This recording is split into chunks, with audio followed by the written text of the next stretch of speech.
நீ என்ன நினைச்சிட்டு இருக்க? ஹைலைட்ஸ் நினைச்சிட்டு இருக்கியா? இல்ல, லைவ் அவங்க போட்டு 6-4 அடிச்சுட்டே இருப்பாங்க. அந்த மாதிரி மேட்ச் அது, நம்மள மாதிரி கிடையாது. இந்த தடவை நீ போட்டு இவங்கள மாதிரி அடி அடின்னு அடிக்கிற, சும்மா உட்காந்து கொத்திட்டு இருக்காது சரியா? நீ தோத்தா கூட பிரச்சனை இல்லடா, கொஞ்சம் போராடி தோறுடா. அங்கிள், இது பாத்தீங்களா எங்க மேட்ச்? சும்மா கதற விட்டோமா?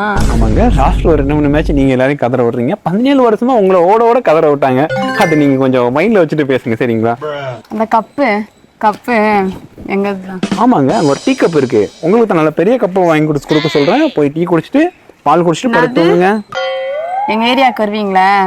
இப்ப நல்லா வச்சு செய்யறோம். வாங்க, நாங்க வருவோம். அப்ப வரும்போது நம்ம பாத்துக்கலாம் என்ன ஏதுன்னு. Don't worry, be happy.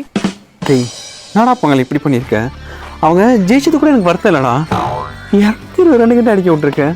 என்ன போலிங் போட்ட? மும்ரா வந்தோடனே நீ தான் வின் பண்ணுவேன்னு நினைச்சேன், தோத்து போட்டியாடா. விடு பங்காளி, தோத்தாலும் ஜெயிச்சாலும் உன் பக்கத்துல நான் இருப்பேன். அது என்னமோ உண்மைடா. நான் என்னதான் தோத்தாலும் என்ன மாதிரி நீயும் தோக்குங்கும் போது ஒரு மனசுக்கு நிம்மதியா தான் இருக்கு.